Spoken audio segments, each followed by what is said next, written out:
good evening, all of you. Oh, there we are. The lights are on. Cameras action. How are you? I see that Dawn said hello from very hot BC, which is British Columbia, I think. And I would say, oh, blimey, it's hot here now. I knew it wouldn't be long before I moaned. I knew it wouldn't be long. So, yeah, I don't do hot weather, and it's getting a bit hot and sticky down here, and I believe that it's going to be getting hot and sticky here for a few days yet, and it's only blooming June. Oh golly me, how will I survive? I will survive by sitting in the cool, if I can, in my craft room and doing a bit of craft. And I thought today we would do some techniques, which I thought would be nice.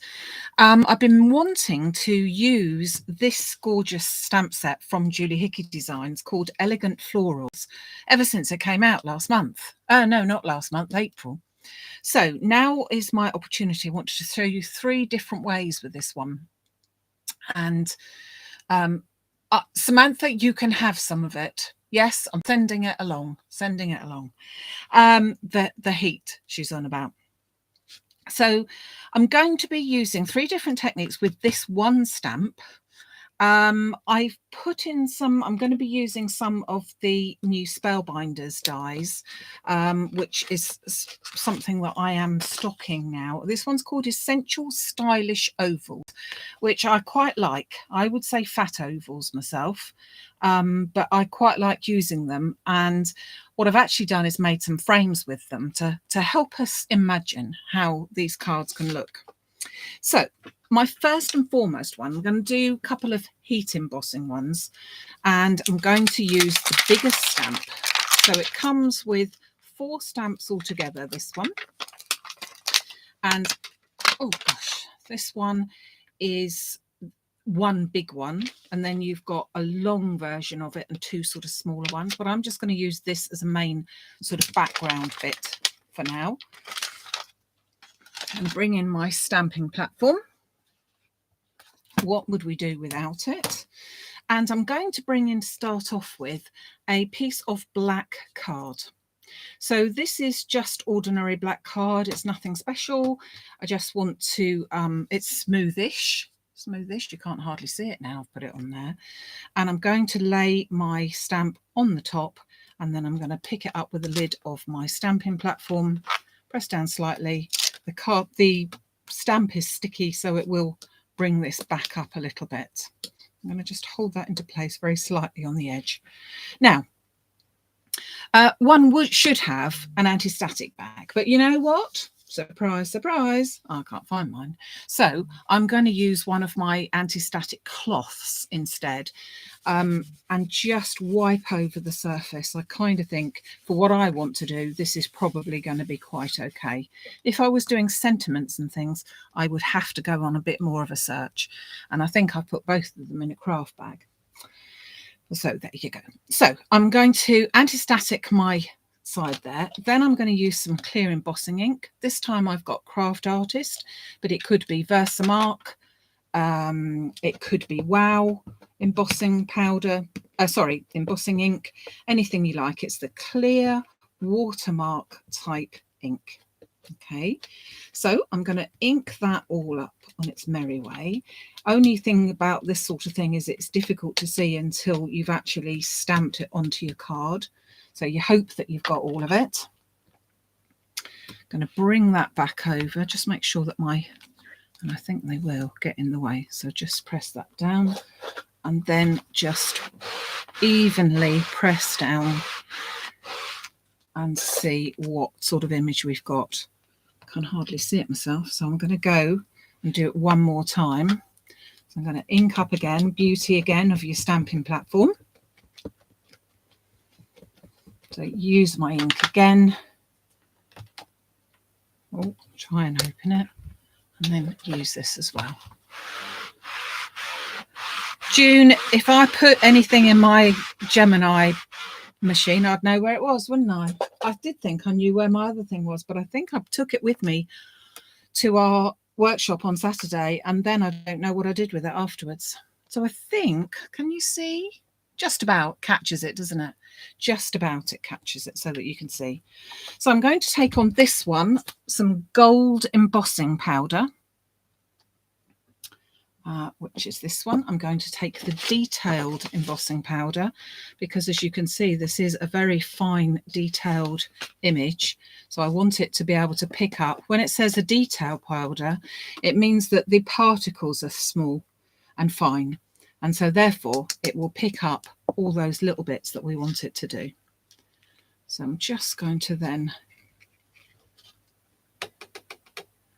pour that off and flick off any excess that I can. And then just pour this back into there. Whoops. Must admit, I like you working with big pots like that because then it's easier to get back into the pot, she says. I'm going to take my handy clip so that I don't burn myself here. Just grab hold onto that. And then I'm going to take my heat embossing tool. So I'm just going to heat that up to one side. And whilst I'm waiting for that,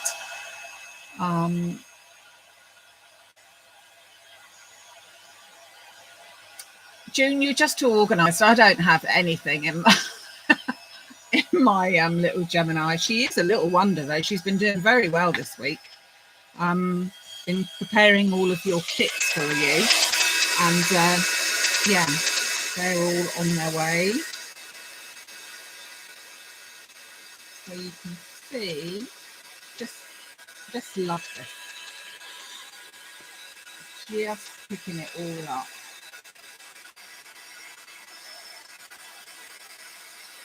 So just going over all the embossing pieces, and you can hopefully see that as it goes over, it picks it up and sets it. I'm not sure if you can still hear me when I'm talking, to be honest with you. So this is just the basic.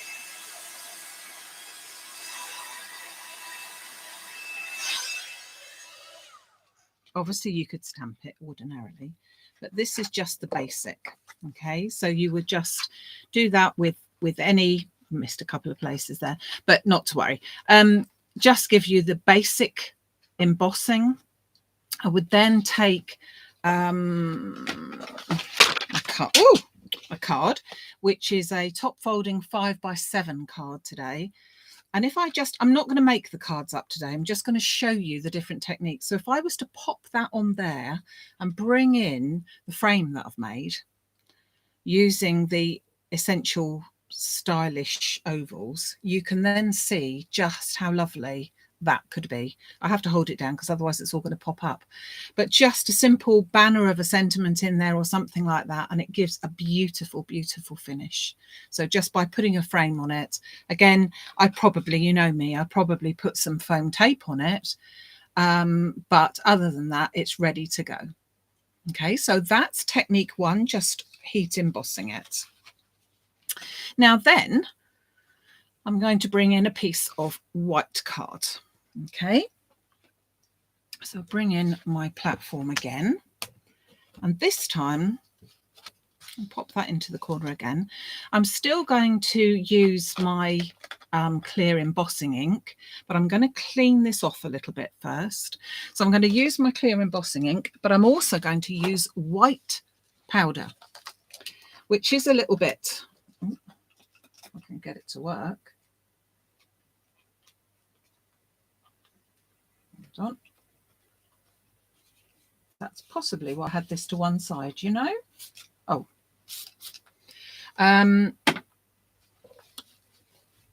what was I saying?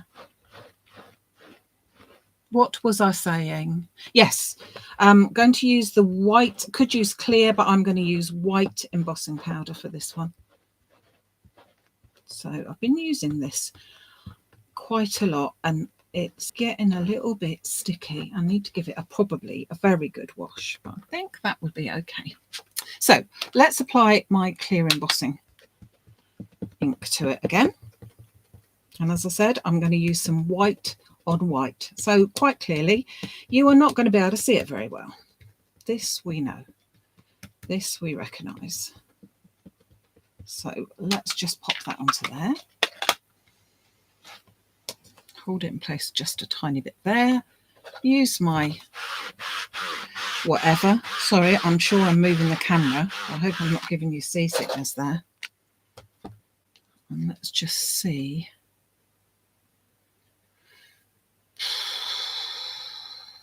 Let's give it a go. I could always do the other side of it. I just can't see whether I've got it on there or not, to be absolutely honest with you. I cannot see whether it's there or not. So, white powder. Hopefully, if we put this on, we should at least see where it clings. Oh, look at that magic. Now I can see it.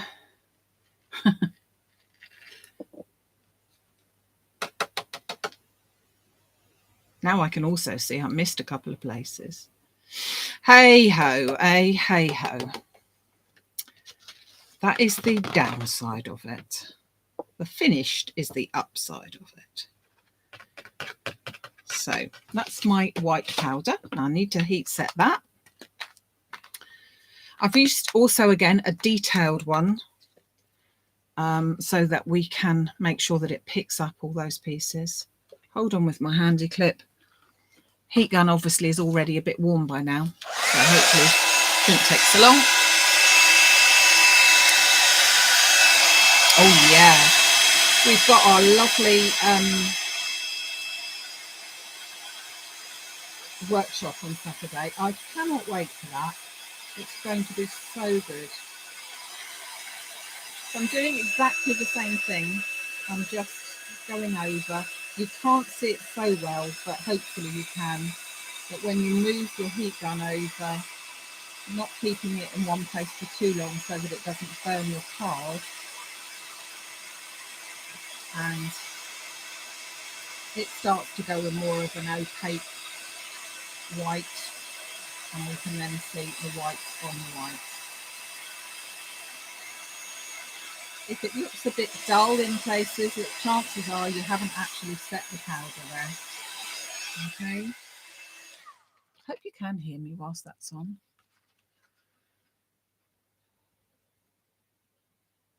Yes, Julie, I have done double embossing not so long ago, to be honest with you. Can recall doing it, but I can't recall what I did it with, to be honest. But yeah, so many different techniques. I think that I will be showing you a few more techniques actually. You know, not just the new products, but some of the techniques as well. So it should be good. So we've got our base on it there. Now I'm now going to bring in my very well used watercolor palette. This is Cosmic Shimmer. These are the, what do they call themselves? The iridescent shimmering watercolors.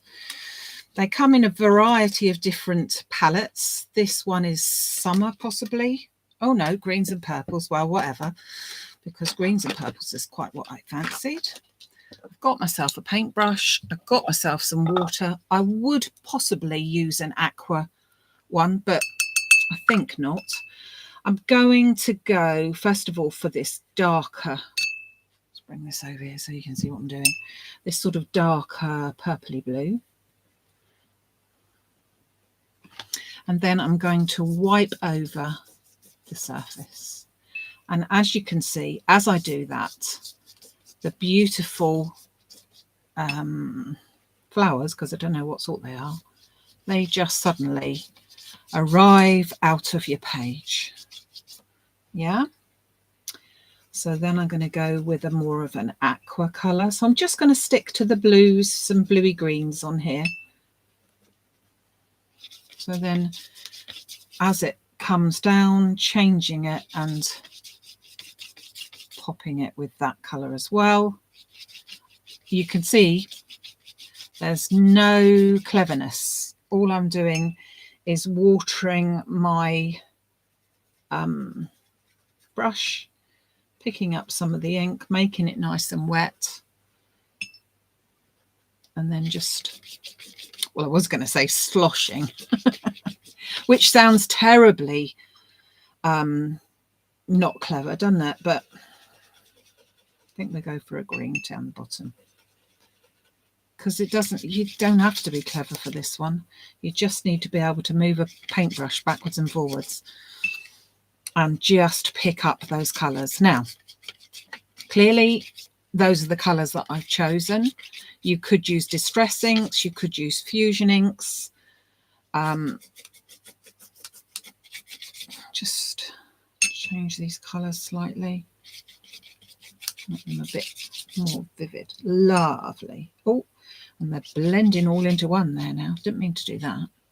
Now, if necessary, you can go over with your sort of polishing brush just to, not polishing brush, polishing cloth or a paper towel, just to take the worst of those paints off,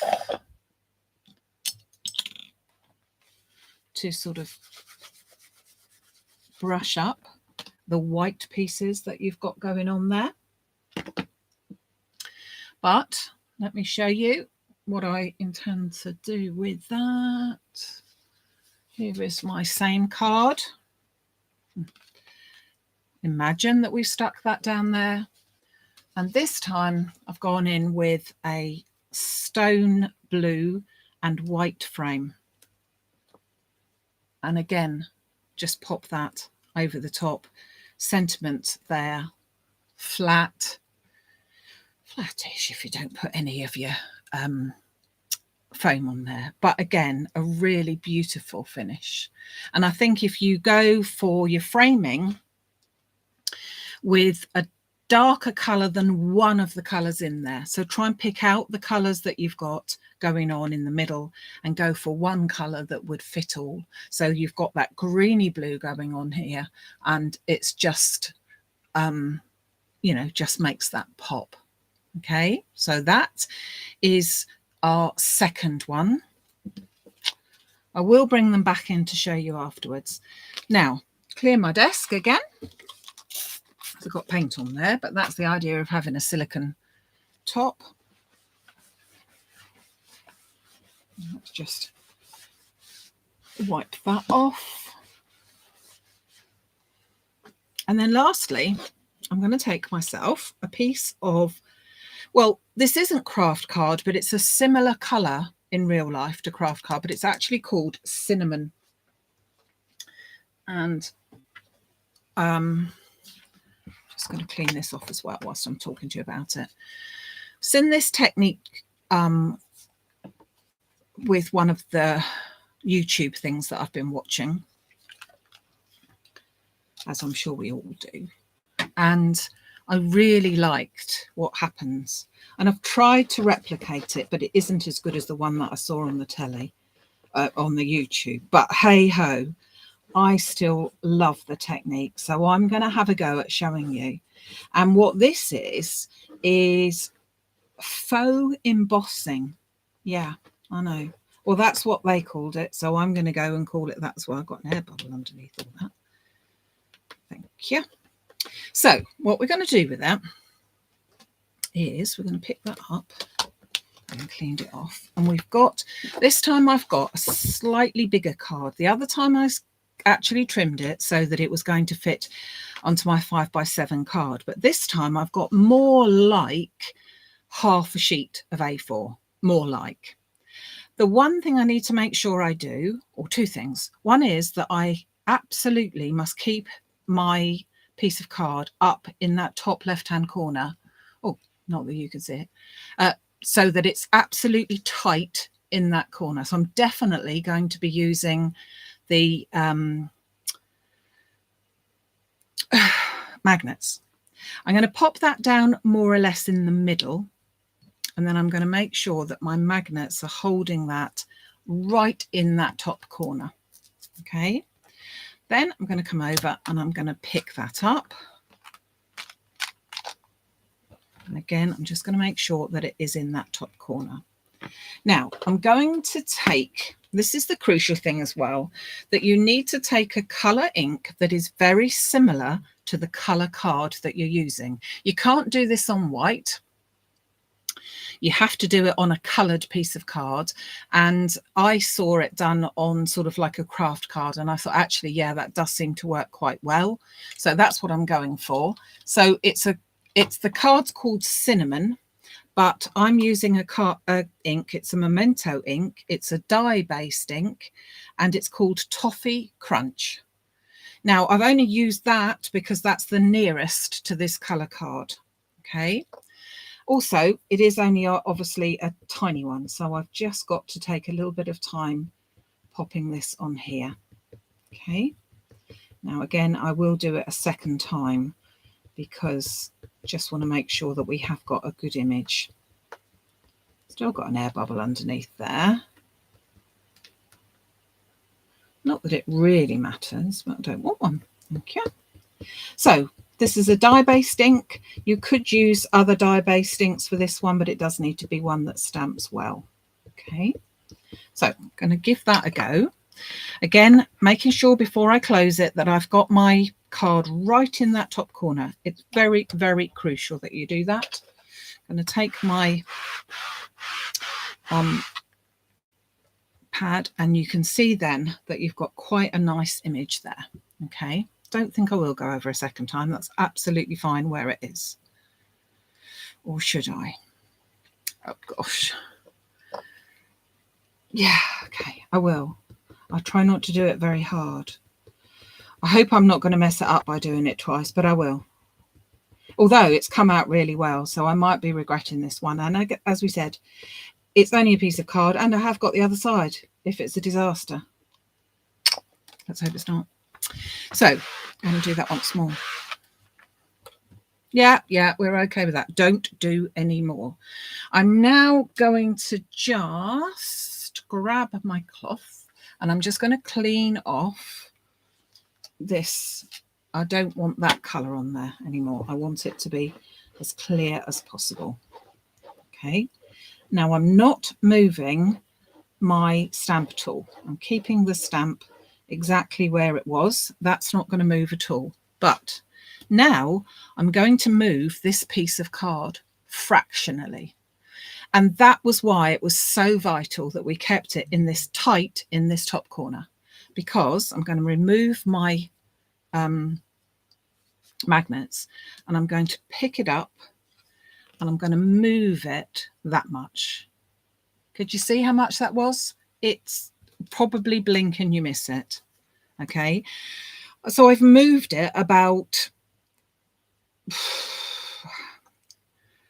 a millimetre, I think, in from that side and down from that side.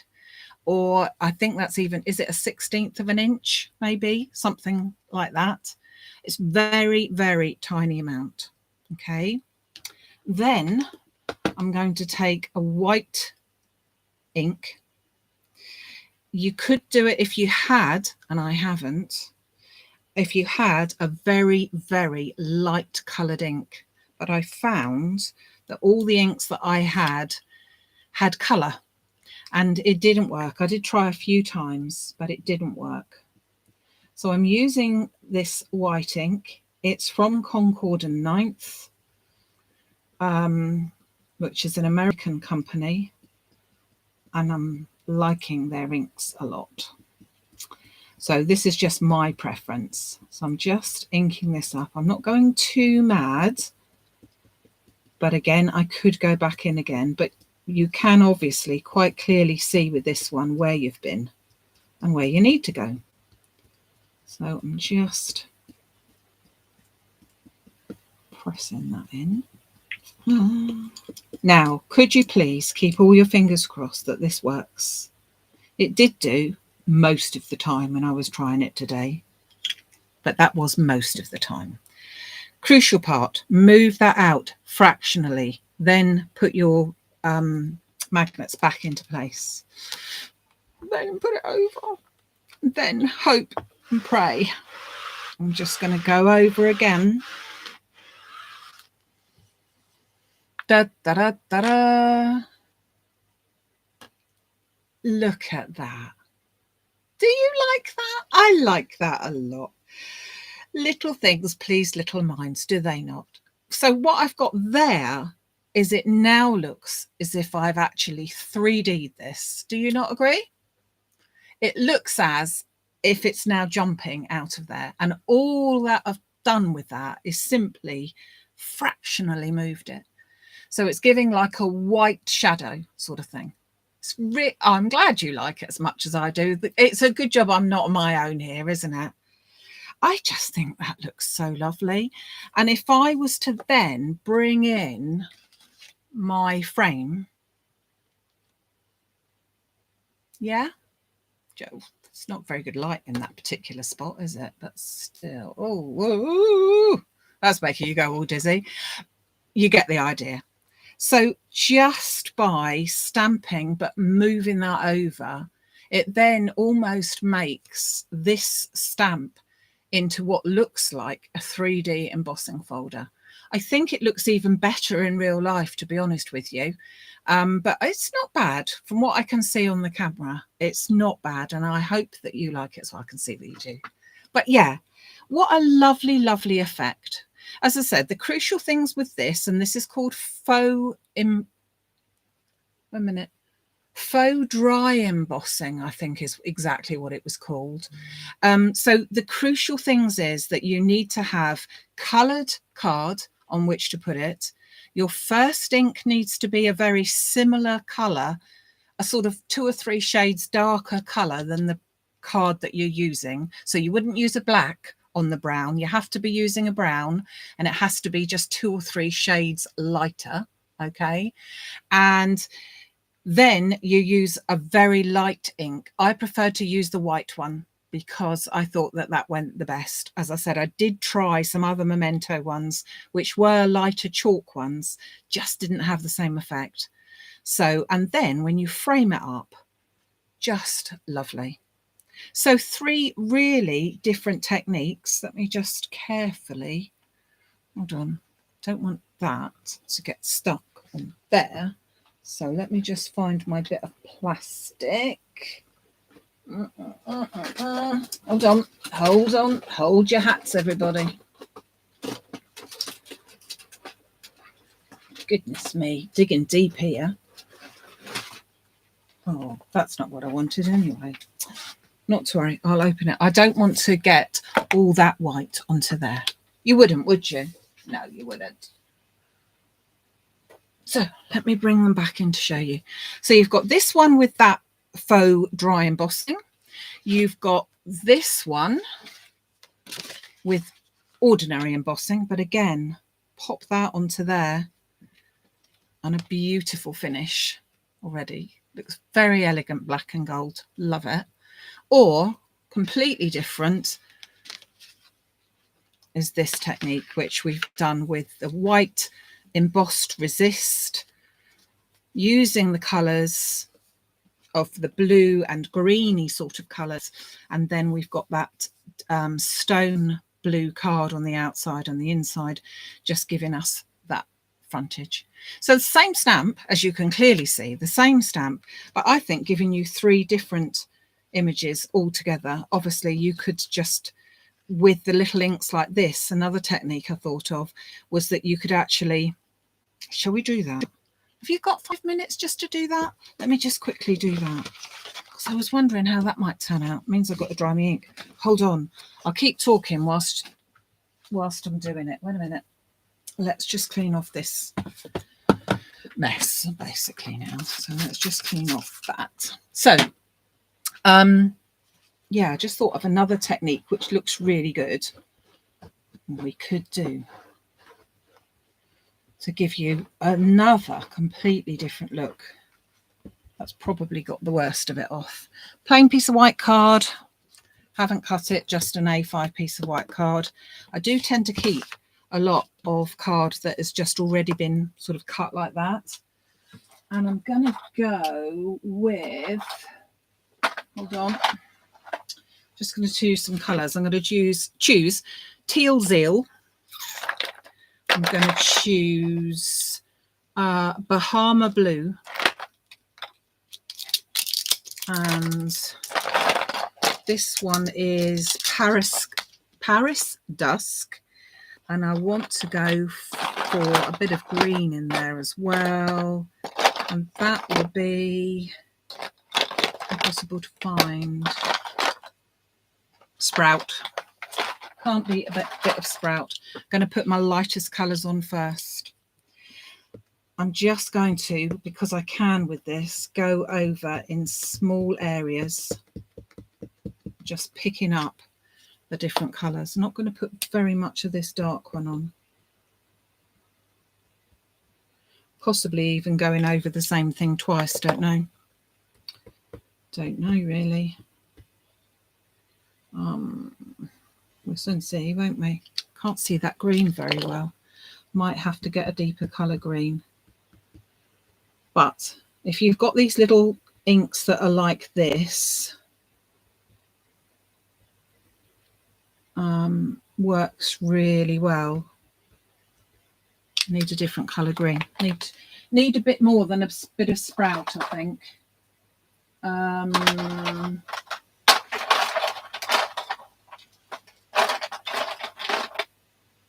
Let's try aloe vera. I can see that green, but hopefully I can on there as well. Oh, maybe. Gosh, that's not a very good ink for this because it's a chalk ink. I might have just messed it up completely now. Hey ho, let's just stamp it, shall we? I'll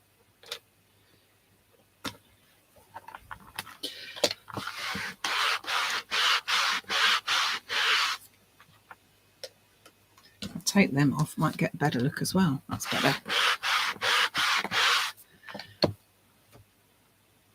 I don't even know. I'm going to go really silly now, but if you were to then splash some water onto that, I wonder what that would look like. Could now look a mess, but who's to say? Some of them are water soluble and some of them aren't, which really wasn't ideal. But if you did this with distress inks as well, wouldn't you get a... No, it's not going to blend very much. But if you did that with distress inks or fusion inks, you would also get a really lovely finish to it. So the sky's the limit with it all. Put it away, Maxine.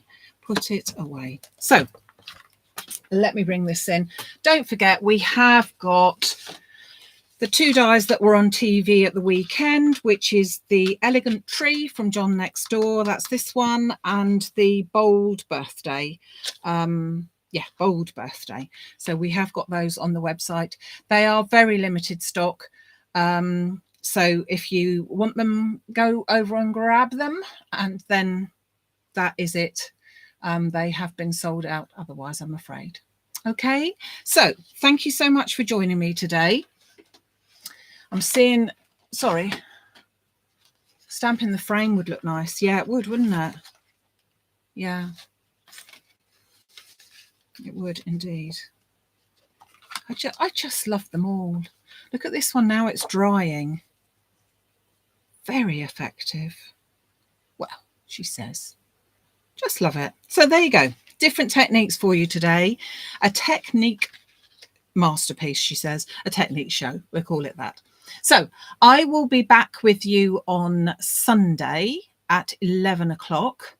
And then I will be missing in action next Wednesday because we're going to see this. Well, not see the... Well, we will be seeing the baby on Wednesday, but we're going to Wales in order for all the events to take place. Oh, my goodness. Am I excited? Yes.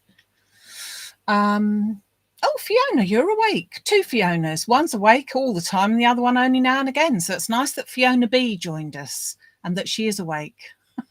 Hope you're all right, Fiona. I haven't heard from you for ages.